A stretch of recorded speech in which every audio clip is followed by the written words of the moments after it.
제9장 금지된 결혼들. 그리스도인과 불신자와의 결혼. 이 그리스도인과 불신자들과의 결혼에 대한 하나님의 말씀의 교훈에 대하여 아주 놀랄 만한 냉담함이 그리스도교계에 있다. 하나님을 사랑하고 경외하노라고 공언하는 많은 사람들이 무한한 지혜를 가지신 하나님의 권면보다도 그들 자신의 마음의 경향을 따르기로 선택한다. 이생과 내세를 위하여 두 편의 행복과 안녕에 중대한 관련이 있는 문제에 있어서 이성과 판단과 경건한 마음은 젖혀놓고 맹목적인 충동과 고집스런 결심과 같은 것이 이를 조종하게 한다. 다른 일에는 민감하고 양심적인 남녀들이 이 일에는 충고의 귀를 막고 친구들과 친척들, 그리고 하나님의 종들의 호소와 탄원의 귀머거리가 된다. 경고와 경계의 표현은 주제넘은 간섭으로 여겨지고 충고를 할 만한 성실한 친구들은 원수로 취급된다. 이 모든 것은 사단이 원하는 바이다. 사단이 그의 마력으로 사람의 심령을 얽어매면 사람은 매혹되고 정신이 빠져버린다. 이성은 욕망의 목에 매인 자제의 고삐를 푼다. 그리하여 너무 늦게 거기에 속은 사람이 불행과 노예의 생활에서 깨어나기까지 거룩하지 못한 정욕이 지배한다. 이것은 상상으로 그린 장면이 아니라 사실들에 대한 자상한 설명이다. 하나님께서 명백히 금지하신 그런 연합을 할 때에는 하나님의 윤허를 받을 수 없다. 하나님의 명령은 분명하다. 여호와께서는 고대 이스라엘 사람들에게 그들 주변의 우상을 숭배하는 민족들로 더불어 자폰하지 말라고 명령하셨다. 그들과 혼인하지 말지니 내 딸을 그 아들에게 주지 말 것이요 그 딸로 내 며느리를 삼지 말 것이라. 거기에는 이유가 있다. 무한한 지혜를 가지신 하나님께서는 그런 연합의 결과를 미리 보시고 말씀하시기를 그가 내 아들을 유혹하여 그로 여호와를 떠나고 다른 신들을 섬기게 함으로 여호와께서 너희에게 진노하사 갑자기 너희를 멸하실 것이라. 너는 여호와 내 하나님의 성민이라. 내 하나님 여호와께서 지상 만민 중에서 너를 자기 기업의 백성으로 택하셨나니라고 하셨다. 신약 성경에도 그리스도인이 경건하지 못한 자로 더불어 결혼하는 데 대하여 금지하는 이와 비슷한 말씀들이 있다. 사도 바울은 고린도에 보낸 그의 첫째 편지에서 아내가 그 남편이 살 동안 매여 있다가 남편이 죽으면 자유하여 자기 뜻대로 시집갈 것이나 주 안에서만 할 것이니라 하였고, 다시 그의 둘째 편지에서는 너희는 믿지 않는 자와 멍에를 같이 하지 말라. 의와 불법이 어찌 함께하며 빛과 어두움이 어찌 사귀며 그리스도와 벨리알이 어찌 조화되며 믿는 자와 믿지 않는 자가 어찌 상관하며 하나님의 성전과 우상이 어찌 일치가 되리오. 우리는 살아계신 하나님의 성전이라. 이와 같이 하나님께서 가라사대 내가 너희 가운데 거하며 두루 행하여 나는 저희 하나님이 되고 저희는 나의 백성이 되리라 하셨느니라. 그러므로 주께서 말씀하시기를 너희는 저희 중에서 나와서 따로 있고 부정한 것을 만지지 말라. 내가 너희를 영접하여 너희에게 아버지가 되고 너희는 내게 자녀가 되리라. 전능하신 주의 말씀이니라 하셨느니라고 기록하였다. 오늘날 세상에서 이루어지는 많은 부당한 결합에 하나님의 저주가 내린다. 만일 성경이 이 문제를 막연하고 불분명한 빛 속에 방치해 두었다면 많은 청년들이 서로의 애정을 추구하는 방식은 변명할 수 있는 것이 되었을 것이다. 그러나 성경의 요구는 불완전한 명령이 아니다. 그 명령들은 완전히 순결한 생각과 말과 행위를 요구한다. 우리는 하나님의 말씀이 발에 빛이 되어 아무도 그 의무를 행하는 길에서 그릇될 필요가 없는 것을 인하여 하나님께 감사할 것이다. 청년들은 당연히 그 페이지들을 상고하고 그 권고를 마음에 두는 것을 하나의 일로 삼아야 할 것이다. 왜냐하면 대개 그 교훈을 떠남으로 언제나 슬픈 잘못을 저지르기 때문이다. 하나님께서는 신자들이 불신자와 결혼하는 것을 금하신다. 하나님의 백성들은 결코 금지된 지역에서 모험을 해서는 안 된다. 신자와 불신자 사이의 결혼은 하나님께서 금지하시는 것이다. 그러나 변화되지 못한 마음이 그 욕망을 따라 하나님께서 제가하시지 않는 결혼을 하는 일이 너무 많다. 이 까닭으로 많은 남녀들이 희망도 하나님도 없이 이 세상에 산다. 그들의 고상한 포부는 죽고 그들은 환경의 사슬로 사단의 그물에 붙잡힌다. 정열과 충동으로 지배된 자들은 이 생에서 불행한 수확을 거둘 것이요 그들의 행로는 영혼을 잃는 결과를 가져올 것이다. 진리를 공언하는 자들이 불신자로 더불어 결혼함으로써 하나님의 뜻을 짓밟는다. 그들은 하나님의 총애를 잃고 회개하기에 쓰라린 일을 저지른다. 불신자가 훌륭한 덕성을 가질 수도 있을 것이다. 그러나 남자나 여자가 하나님의 요구에 응하지 않고 그렇듯 큰 구원을 등한히 하였다는 사실이 그런 결합이 이상적인 것이 될 수 없다는 충분한 이유가 되는 것이다. 믿지 않는 자의 품성은 예수께서 한 가지 부족한 것이 있으니 하고 말씀하셨던 청년과 비슷할 것이다. 바로 그것이 필요한 한 가지이다. 솔로몬의 신뢰의 세상에는 하나님께서 그들의 생애를 받으셔서 그들로 이 세상에서 충분히 유용한 사람이 되고 하늘의 영광이 되도록 하시고자 하는 가난하고 비천한 사람들이 있으나 사단은 그들이 생명으로 가는 길을 직접 막아버릴 그런 성격의 사람들로 더불어 결혼하게 함으로 하나님의 뜻을 실패하게 하고 그들을 파멸에 몰아넣고자 끊임없이 일한다. 이 혼란 속에서 승리하는 사람은 아주 드물다. 사단은 순종에 따르는 결과를 잘 알므로 솔로몬의 치세의 초년왕의 지혜, 선행 그리고 정직함으로 하여 영화롭던 해들 동안에 그는 솔로몬 왕의 원칙에 대한 성실성에 모르는 사이에 손해를 끼치게 될 영향을 주어 그로 하나님을 떠나게 하고자 노력하였다.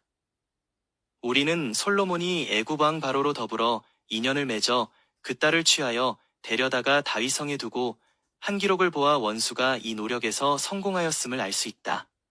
이방과 동맹을 맺고 우상을 숭배하는 공주로 더불어 결혼함으로 맹약을 보증하는 중에 솔로몬은 하나님께서 당신의 백성의 순수성을 유지하기 위하여 제정하셨던 그 지혜 있는 규정들은 신속히 무시하였다. 그 애굽인 아내가 개종할 것이라고 한 희망은 한낱 죄에 대한 나약한 구실에 불과하였다. 다른 민족들로부터 떠나 있으라는 직접적인 명령을 배반하고 왕은 자신의 힘을 물질의 힘에 연합시켰다. 얼마 동안 하나님께서는 당신의 인정 깊으신 자비로 이 두려운 잘못을 누르셨다. 솔로몬의 아내는 개종하였다. 그리하여 왕은 지혜로운 방침을 통하여 자신의 경솔한 행동이 빚기 시작한 악한 세력을 많이 막을 수가 있었다. 그러나 솔로몬은 자신의 능력과 영광의 근원이 되신 분을 잃어버리기 시작하였다. 기호가 이성을 지배하였다. 자신이 더해감에 따라 그는 하나님의 목적을 자기 자신이 원하는 길을 따라 실행하려고 노력하였다. 그리스도인이라고 공언하는 많은 사람들이 그들의 가만은 그릇 행하는 이들에게 유익을 끼칠 수 있을 것이므로 그들은 경건하지 못한 이들로 더불어 연합할 수 있다고 솔로몬과 같은 생각을 한다. 그러나 그들 자신이 올무에 걸려 힘이 다 빠져 그들의 거룩한 믿음을 양보하고 원칙을 희생하며 그들 자신을 하나님께로부터 떠나게 하는 일이 너무도 흔하다. 잘못된 한 발걸음은 또 다른 발걸음을 내딛게 하여 필경에는 그들을 맨사슬을 끊을 희망도 없는 지경에까지 나아간다. 그 남자는 종교의 호의를 가졌다는 구실의 때때로 그 불신자는 종교의 호의를 가졌고 다만 한 가지 그가 그리스도인이 아니라는 것 밖에는 모두가 다 반려자로서 만족할 만한 남자라는 구실을 말한다. 비록 불신자와 일생을 위한 연합을 하는 것이 부적당하다는 신자의 더 좋은 판단이 제의된다 할지라도 10건 중에 9건은 자신의 경향대로 한다. 결혼 서약이 이루어지는 순간 영적 타락은 시작되고 종교에 대한 호의는 둔하여지며 신앙의 요새들은 계속하여 하나씩 파괴되어 두 사람이 나란히 사단의 검은 깃발 아래에 서게 되는 데까지 나아가게 된다. 결혼 잔치에 있어서까지라도 세속적 정신은 양심과 신앙과 진리를 누른다. 새 가정에서 기도 시간은 존중되지 않는다. 신랑과 신부는 서로를 선택하였으나 예수는 버렸다. 변화는 믿는 자에게 생긴다. 믿지 않는 자는 아마 처음에는 그 새로운 관계에 대하여 반대를 보이지 않을지도 모르나 성경 진리의 주제가 제시되어 주의와 고려를 촉구할 때에는 그대는 내가 어떠한 사람인 것을 알고 나와 결혼한 것이 아닌가. 나는 나의 권리를 침해받고 싶지 않다.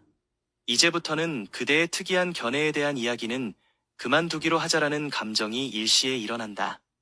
만일 신자가 자신의 신앙에 대해 어떤 특별한 열성을 나타내 보이는 경우에 그리스도인 경험에 대하여 관심이 없는 사람에게는 불친절한 듯이 보여질 것이다. 신자는 자신의 새로운 관계에 있어서 자신이 선택한 짝에게 다소간의 양보를 해야 한다고 생각한다. 사교적이어 세속적인 오락들이 장려된다. 처음에는 이런 일을 함에 있어 크게 싫은 기분이 들지만 진리에 대한 관심은 점차 적어지고 드디어 믿음은 의심과 불신으로 바꾸어진다. 굳세고 양심적인 신자여, 헌신한 그리스도의 제자가 지금처럼 의심하고 마음이 흔들리는 사람이 될 줄은 아무도 생각지 못하였을 것이다. 그 변화는 지혜롭지 못한 결혼으로 인하여 생긴 것이다. 세속적 결연을 맺는 것은 위험한 일이다. 사단은 많은 젊은 남녀가 결혼하는 것을 목도하는 그때가 바로 그들의 종교적 경험과 유용성을 끝마치는 때임을 잘 안다. 그들은 그리스도에게서 잃어버린 바 된다. 그들은 혹 얼마 동안은 그리스도인의 생애를 하려고 노력할 것이나 그들의 모든 노력은 반대 방향으로 나아가는 강한 힘의 저항을 받아야 한다. 전에는 그들의 신앙과 소망을 말하는 것이 그들에게 특권과 기쁨이 되었으나 이제는 그들의 운명을 함께 하니가 그것에 대하여 관심이 없음을 알므로 그 주제를 말하기가 싫어지게 된다. 그 결과 귀한 진리에 대한 믿음은 마음으로부터 사라지고 사단은 알지 못하는 사이에 그들 주위에 회의론의 피륙을 짜놓는다. 하늘의 기쁨을 거는 모험이의 두 사람이 합의하지 못하고야 어찌 동행하겠으며 너희 중에 두 사람이 땅에서 합심하여 무엇이든지 구하면 하늘에 계신 내 아버지께서 저희를 위하여 이루게 하시리라. 그러나 다음의 광경은 얼마나 이상할까. 그처럼 밀접하게 연합한 이들 중에 하나는 신앙 가운데 있는데 다른 하나는 냉담하고 무관심하다면, 하나는 영원한 생명을 찾고 있는데 다른 하나는 죽음으로 가는 넓은 길을 가고 있다면 말이다. 허다한 사람들이 아직 교회에 들어오지 않은 이들로 더불어 결혼함으로 그리스도와 하늘을 희생시켰다. 그들에게 있어서는 차라리 가련한 인간과의 교제를 택할 만큼 그리스도의 사랑과 그 교제가 그처럼 작게 평가될 수 있단 말인가. 그들은 과연 귀하신 구주를 사랑하지 않는 그런 사람을 위하여 하늘의 기쁨을 걸고 모험하고자 할 만큼 하늘을 하찮게 평가하는가. 그대가 믿지 않는 자로 더불어 결합하는 것은 그대 자신을 사단의 땅에 두는 일이다. 그대는 하나님의 성령을 아주 슬프게 하고 그의 보호를 잃어버린다. 그대는 영생을 위하여 싸우는 싸움에서 그런 무서운 장애물을 가질 여유가 있겠는가? 그대는 스스로 믿지 않는 남편이 나의 생각을 예수님에게서 떠나게 하지 않을까? 그는 하나님을 사랑하기보다 연락을 더욱 사랑하는 사람인데 그가 과연 자신이 즐기는 일들을 가지고 나로 즐기게 하지 않을까 하고 물어보라. 영생으로 가는 길은 가파르고 험하다. 그대의 진보를 늦추게 할 가외의 짐을 지지 말라. 그늘이 전혀 겉혀지지 않는 가정, 이 마음은 사람의 사랑을 사모한다. 그러나 이 사랑은 예수님의 사랑을 대신할 만큼 충분히 강하거나 충분히 깨끗하거나 충분히 귀하지 못하다. 아내된 자는 오직 구주 안에서만 인생의 염려와 책임과 슬픔에 대응할 지혜와 힘과 아름다움을 찾을 수 있다. 그는 예수님을 자신의 힘과 인도자로 삼아야 한다. 여인은 자기 자신을 세상의 아무런 친구에게보다도 먼저 그리스도에게 드릴 것이요. 이 일에 방해가 될 상대와는 관계를 맺지 말 것이다. 참된 행복을 소유하고자 하는 자는 그들이 가진 모든 소유와 그들이 하는 모든 일에 하늘의 축복을 받아야 한다. 매우 많은 사람들의 마음과 가정의 고통이 가득한 것은 하나님께 순종하지 않은 까닭이다. 나의 자매여, 그대가 만일 그늘이 전혀 겉혀지지 않는 가정을 갖기를 원치 않는다면 하나님의 원수로 더불어 연합하지 말라.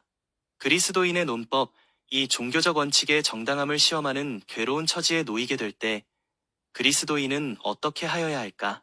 그는 확고한 태도로 나는 양심적인 그리스도인이다. 나는 주일 중 제7일을 성경상의 안식일로 믿는다. 우리의 신앙과 원칙들은 서로 반대 방향으로 인도한다. 우리는 함께 행복할 수가 없다.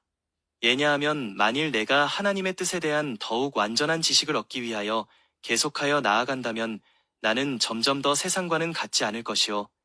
그리스도의 형상에 더욱 동화될 것이기 때문이다.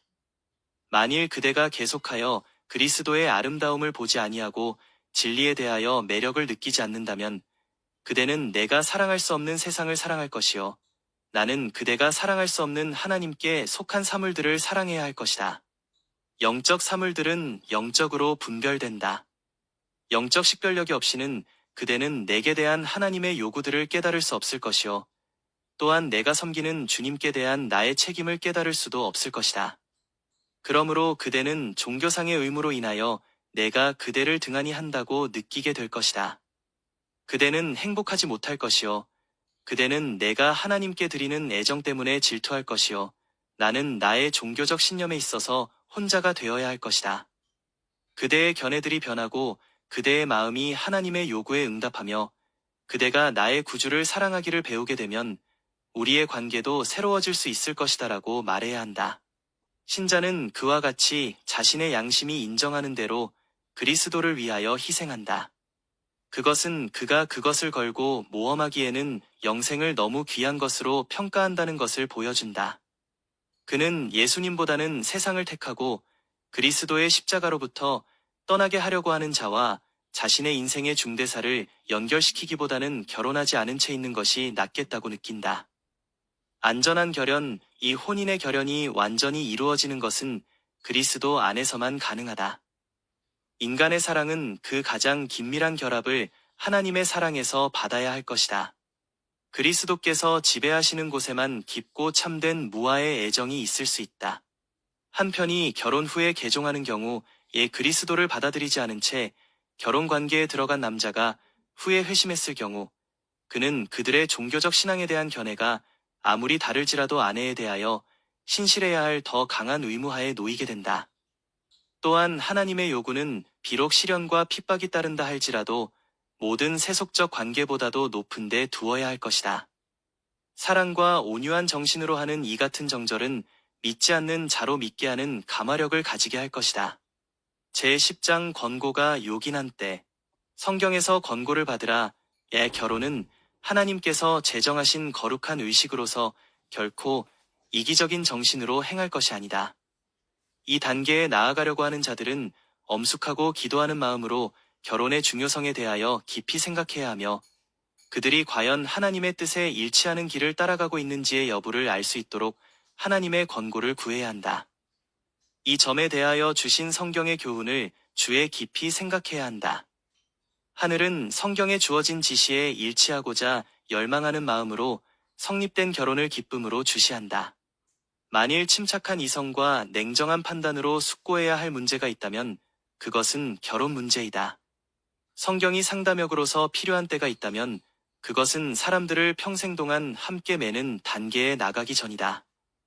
그러나 이 문제에 있어서 일반적인 경향은 감정이 지배하므로 너무 흔히 사랑에 병든 감상주의가 키를 잡고 파멸로 인도한다. 청년들은 어떤 다른 문제에서보다도 바로 이 점에서 그들의 예지를 덜 보여준다. 그들이 함께 의논하기를 거부하는 점이 바로 이 점이다. 그들은 그들 자신을 하나님께 복종시키지 않는다. 그들의 감각들은 속박되고 그들은 마치 그들의 계획이 누구에게 간섭을 받을까 두려워하듯이 비밀리에 전진한다. 많은 이들이 위험한 항구에 입항한다. 그들은 안내자가 필요하건만 그들 자신의 배를 조종할 능력이 있는 줄로 생각하고 또한 그들의 배가 감추인 남초에 부딪혀 믿음과 행복이 파산할 지경인 것을 깨닫지 못하면서 크게 요구되는 도움을 받는 일을 경멸히 여긴다. 그들은 성경을 열심히 상고하는 학생이 되지 않는 한 현세와 내세에 있어서 그들 자신과 남의 행복을 망쳐놓을 중대한 과오를 범할 것이다. 올바른 결심을 위하여 기도가 필요함에 만일 남녀들이 결혼을 생각하기 전에 하루에 2번씩 기도하는 습관을 가지고 있었다면 결혼을 앞둔 단계에 있어서는 하루에 4번씩 기도하여야 한다. 결혼은 이 세상과 내세에 있어서 그대들의 생애에 감화를 끼치고 영향을 주는 어떤 것이다. 우리 시대의 대다수의 결혼과 결혼하는 방법은 말세의 여러 징조들 중에 하나를 이루고 있다. 남녀들은 고집이 세고 목이 곧아서 하나님을 도외시한다. 종교는 마치 이 엄숙하고도 중요한 문제에 참여할 자격이 없는 것처럼 무시를 당한다. 마음이 들떠서 권고의 귀를 막을 때 이 두 사람이 친숙해지면 그들은 서로에게 열중하여 주의력을 온통 그것에 빼앗기게 된다. 이성은 어두워지고 판단력은 전도된다. 그들은 어떤 충고나 지시에도 복종하지 않을 것이요. 결과와 여하를 막론하고 그들 자신이 택한 길을 고집할 것이다. 어떤 전염병이나 유행병처럼 그들을 사로잡고 있는 들뜬 마음만이 만연하고 있다. 그러므로 그것을 막을 것은 아무것도 없는 듯이 보인다. 혹시 그들 주위에 관련된 당사자들이 결혼으로 연합된다면 평생을 두고 불행한 결과만을 가져올 뿐임을 깨닫는 이가 있을지라도 그들에게 주는 탄원과 충고는 헛일이 된다. 경우에 따라서는 하나님께서 당신께 봉사할 때 축복하고자 하신 사람의 유용성이 그런 연합 때문에 무능하게 되고 소멸될 것이다. 그러나 호소와 설득에 유의하지 않는다. 경험 있는 남녀가 할 수 있는 모든 말도 아무 효력이 없다. 그것은 그들을 이끌어온 그들의 희망에 대한 결심을 고치기에는 무력하다. 그들은 기도회나 종교에 관한 모든 것에 관심을 두지 않는다. 그들은 서로에게 완전히 홀려서 별로 생각할 것이 없는 일인 듯이 생애의 의무들을 등한히 한다. 청년들은 연장자의 지혜와 경험이 요구된다. 결혼 때문에 그처럼 많은 불행이 생김에도 불구하고 어찌하여 청년들은 슬기롭지 못할까? 어찌하여 그들은 연장자와 경험이 더 많은 이들의 충고를 줄곧 쓸데없다고 생각하는 것일까? 거래를 하는 경우에 남녀들은 크게 조심한다. 그들은 어떤 중요한 계획을 할 때도 사업을 위하여 그들 자신을 준비한다. 그 문제에 대하여 시간과 돈을 바치고 세심한 연구를 하므로 그들이 착수하는 일에 실패하지 않도록 한다. 그렇다면 후손들과 내세에 영향을 끼치는 결혼 관계에 들어갈 때는 얼마나 더 큰 조심을 해야 하겠는가. 그러나 이렇게 하는 대신에 희롱과 경박, 충동과 욕정, 그리고 맹목적이며 신중하지 못한 가운데 결혼 관계에 들어가는 일이 흔히 있다. 이에 대한 유일한 해석은 사단이 세상의 불행과 타락을 보기 좋아해서 영혼들이 거기 걸리도록 이 같은 그물을 고안해 내기 때문이라는 것이다. 사단은 이 무분별한 사람들이 이 세상과 내세에서의 그들의 가정에 대한 즐거움을 상실하게 되는 것을 기뻐한다. 부모들의 현명한 판단이 존중되어야 한다. 이 자녀들이 부모의 충고와 판단을 무시하고 자신들의 욕망과 기호에만 의존해야 할까? 어떤 이들은 그들의 부모의 소원이나 선택에 전혀 관심을 갖지 아니하고 또한 그들의 현명한 판단도 존중하지 않는 듯하다. 이기주의가 자식으로서 가져야 할 효성의 문을 닫아버렸다. 청년들의 마음은 이 문제에 대하여 깨우침을 받아야 할 필요가 있다. 다섯째 계명은 허락이 붙어있는 유일한 계명이지만 애인의 요구로 말미암아 무시당하기까지 한다. 어머니의 사랑을 경시하고 아버지의 돌보심을 욕되게 하는 것이 많은 젊은이들의 이름 아래 기록되어 있는 죄목들이다. 이 문제와 관련된 가장 큰 과오의 하나는 젊고 경험이 없는 미숙한 자들의 애정 문제는 침해되지 않아야 하고 그리하여 그들의 사랑의 경험은 간섭을 받지 않아야 한다는 것이다. 만일 각 방면에서 검토되어야 할 문제가 일찍이 있었다면 그것은 바로 이 문제이다. 다른 이들의 경험에 도움을 받아 침착하고 조심성 있게 쌍방의 일들을 저울질하는 것은 매우 요긴한 일이다. 이것이야말로 대부분의 사람들이 하나같이 너무 가볍게 다룬 문제이다. 젊은 친구들이여, 하나님을 붙잡고 하나님을 두려워하는 부모들과 상의하라. 이 문제를 위하여 기도하라. 경건한 부모를 신뢰하라. 만일 그대들이 다행히 하나님을 두려워하는 부모를 가졌으면 그들의 충고를 구하라. 그대들의 희망과 계획을 그들에게 고하라. 부모의 노련한 경험에 교훈을 배우라. 만일 자녀들이 그들의 부모와 더욱 친밀했더라면, 만일 그들이 부모를 신뢰하고 기쁨과 슬픔을 터놓고 이야기하였더라면 그들은 장래에 당할 많은 고민으로부터 구조되었을 것이다. 어느 길이 올바른지 몰라 난처할 때 청년들은 부모 앞에 그들이 보는 그대로를 내놓고 그들의 충고를 구할 것이다. 누가 과연 그 경건한 부모처럼 그들의 위험을 지적하기에 그렇듯 적당하겠는가? 누가 과연 그들의 부모가 하듯이 그 자녀들의 특이한 기질을 알 수 있겠는가? 그리스도인 자녀들은 하나님을 두려워하는 그들의 부모의 사랑과 시인을 모든 세상의 축복들보다도 귀하게 여길 것이다. 부모는 자녀들을 동정하고 기도하며 또한 하나님께서 자녀들의 보호자와 인도자가 되시도록 그들과 함께 기도할 것이다. 아무 다른 것보다도 그들은 자녀들에게 전혀 실패하지 않으시는 친구와 상담역을 가리켜 줄 것이다. 부모들은 청년들의 애정을 지도하라. 부모들은 청년들의 애정 문제에 관하여 잘 지도하고 그들로 적당한 배우자와 짝을 짓도록 하는 것이 그들에게 부과된 의무로 생각해야 한다. 그들은 하나님의 은혜의 도우심을 받아 그들 자신들의 가르침과 모본으로 자녀들을 가장 어린 시절부터 순결하고 고상하며 선하고 참된 것에 관심을 두도록 꼴짓는 일을 하나의 의무로 생각해야 한다. 끼리끼리 좋아하고 끼리끼리 이해한다. 어려서부터 진리, 순결 그리고 선량한 것을 사랑하는 마음을 심어주자. 그리하면 청년들은 이런 특성들을 가진 사람들의 사회를 찾아 구할 것이다. 이삭이 세운 모본. 이 부모들은 자녀들의 장래의 행복에 대한 그들 자신들의 책임을 결코 잊어서는 안 된다. 이삭이 그의 아버지의 판단에 복종한 것은 그가 순종의 생애를 좋아하도록 배운 훈련의 결과이었다.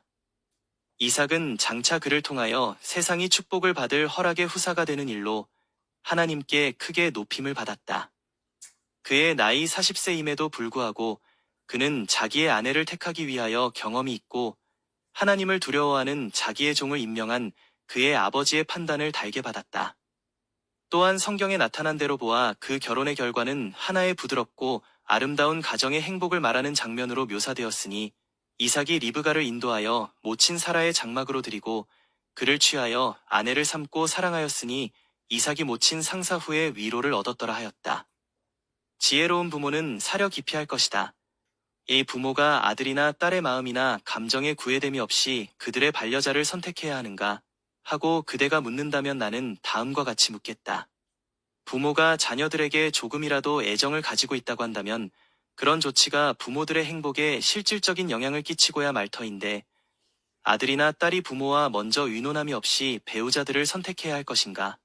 또한 자녀가 부모의 충고와 탄원에도 불구하고 자기 자신이 택한 길을 고집해야 할 것인가?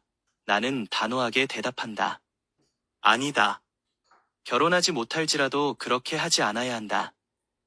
5째 계명은 그런 행동을 금한다. 내 부모를 공경하라. 그리하면 너희 하나님 나 여호와가 내게 준 땅에서 내 생명이 길리라. 여기에 주께서 그 순종하는 자들에게 확실히 성취시키실 허락이 있는 계명이 있다.